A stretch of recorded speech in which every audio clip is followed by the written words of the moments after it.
I felt a great disturbance in the force, as if thousands of shippers suddenly cried out in anguish and were suddenly silenced.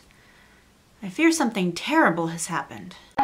Oh my gosh, I don't think I felt so simultaneously happy and sad at the same time, like, ever. I am getting a little bit ahead of myself, but I am really so thankfully glad that somebody in the writer's room was finally like, oh right, we were kind of neglecting the whole badass, self-reliant, take no crap from anybody Belle, aren't we? So in a lot of ways, what this episode is building up to fell kind of flat on its face, especially when you think that we have 3 months until the next episode. But in other ways, it absolutely knocked it out of the park. Truthfully, if they were going to do a 2-hour episode this season, this probably should have been it, because they did cut a lot of emotional corners that might have been left in. But while there are a lot of moments that we really wish could have breathed a bit more, we have to remember that as much as we wish it was the this character and this character show, it's not. We have a huge ensemble cast and like 7 storylines all converging together, and every single one needs its own time to shine, and it's sometimes you have to let things go. I mean, that's what fanfic is for, right? So we find out that there's still some of this town line spell crap because it's super convenient and it keeps the story centered in one place. Thanks, Ingrid. Though why that spell stayed when every other spell was broken is kind of baffling. I might have to lean on my knowledge of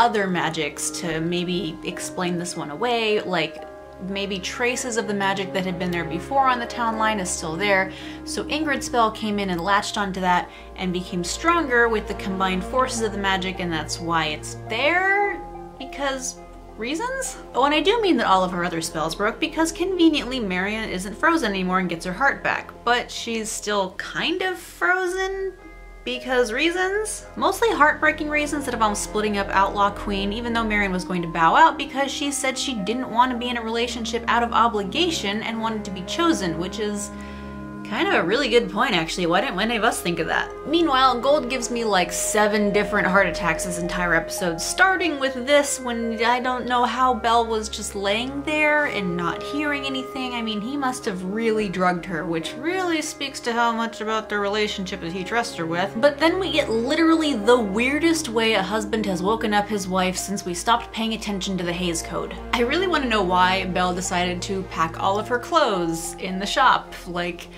I don't know, if she had so many clothes that she couldn't fit them all into one suitcase, why not just take the suitcase up to her room instead of carrying all of these designer shoes and clothes down to the shop? But oh wait, the exposition arrives and oh my god, did Henry call Belle grandma? I am so pleased with this development. I mean, Belle isn't, but I am, and I'm the one who matters here. Anyway, Henry does 3 important things. Undoes all of the cleaning he has ever done, drops in the episode's plot device, and rattles Belle's confidence in Rumple.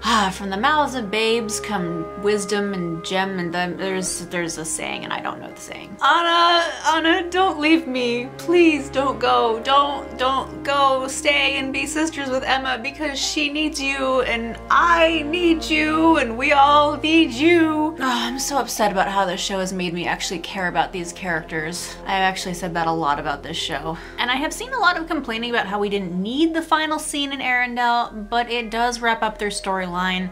I know it's kind of hard to think like, oh, we actually get a storyline wrapped up and characters sent away properly instead of just vanishing. Ruby, Archie, everybody. So we do know that this is kind of over now and they're probably not coming back. Even though I wanted to see Anna punch Hans again, it didn't, and we know that Anna and Elsa lived happily ever after. I'm gonna have to come up with like a happy endings that Emma has brought back counter, because right now I don't remember what we're at, but this might be the official first one. But there might be some other ones. I have to go. We'll start that with my rewatch that starts next week. And then the greatest thing in the world happens, but that's after the worst thing, and that is Killian being trapped at the top of the clock tower with Gold, and he's about to die and everything is going to hell. So Gold releases the stars from the hat? I'm not really sure what's going on here, but then he almost succeeds in like cleaving himself from the dagger or whatever. But then Emma breaks in and goddammit Gold, why'd you stop with the freezing people that you don't want to see them doing the thing? And then I almost have another heart attack, and then I cheered so loudly that it was kind of obnoxious and I scared the dog because mother Belle the Badass is back, bitches. And she says all of the things that we've been waiting for her to say all season. That Gold loves power more than he loves her, and he can't change even when he wants to, and I have said this before, but perhaps if he hadn't found the crystal meth of magic, it would not have triggered him on this backslide into villainy, and it would have gone a little bit better. Maybe he actually could have changed and could have been a better man like he wanted to, like he said at the beginning of the season. But honestly, I don't think that's what he wanted to do, or at least he wasn't entirely 100% on board with changing for Belle. And so she sends him over the town line.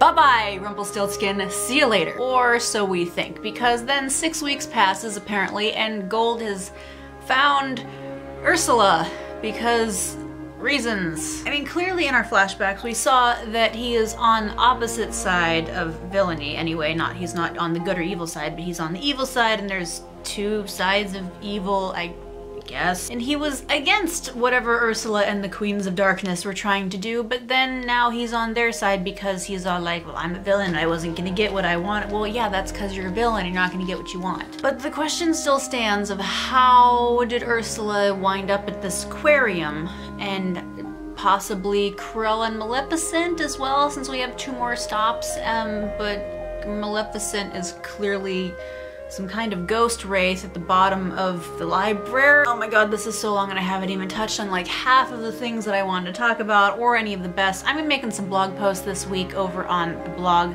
thing and expanding. I'm gonna jet wolf this because it's ridiculous. So please continue things in comments. We're gonna go to the best of this week. For the first time, and I'm gonna go chronologically the first time because I'm sure as we go back into the rewatches, I'm going to have other worsts of things as we go on, but this is the first chronological worst of the show, and that clearly Belle, loosen that corset. I can't breathe just looking at you in this thing that you're wearing. Just how are you gonna be able to clean anything if your ribs are broken and you can't breathe at all? The best new friendship goes to Regina and Emma. Finally, I have been waiting for this to happen. I am seriously upset that we did not get to see them actually like doing shots together, and I want to like read the fic of this happening, but it's gonna wind up being actually like romantically inclined to Swan Queen, and I know. But then we get the most important thing. Henry and Regina bring Emma into Operation Mongoose because the sorcerer is the author, and all of the books that are blank represent all of the possibilities that could have happened and could happen, and choices influencing the future, and the future is not set in stone. And best kiss goes to Emma and Killian. It was slightly disappointing that we did not get the kind of reaction that we should have gotten from the whole storyline that has really been built up a lot of Killian's heart being taken and him hiding it from Emma, particularly after her big speech about how she can't lose him too. It almost feels like every week Emma and Belle just swapped turns on who was supposed to be passive that week, and this week was Emma's turn. And especially after the scene in the diner when Gold was making him leave and Killian's free will broke through for a moment, he grabbed her arm, he was like silently begging her, please put the pieces together and realize that this is not me and I need you to save me because I am about to die and I don't want to hurt you. I mean, I'm kind of okay with them not talking about it before she puts his heart back in his chest, because I am 90% sure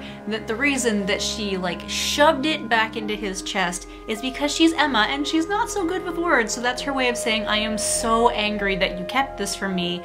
And then the apology just kind of went in all directions. But then the kiss and the reaffirmation that he's going to be there for her and he isn't going away anytime soon, and don't touch me, don't look at me.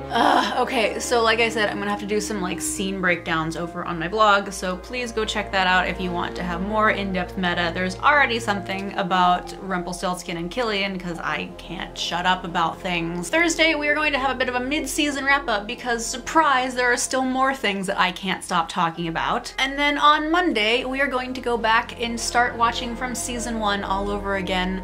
So if you're watching this and you haven't watched this whole show before, I don't understand what you're doing, but you know, yay, thank you for giving me views. But we're gonna go back and you can start rewatching from episode 1 with me.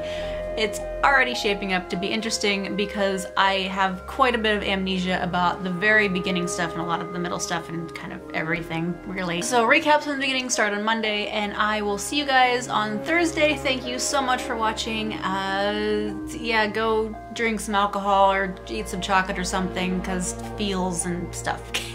Bye.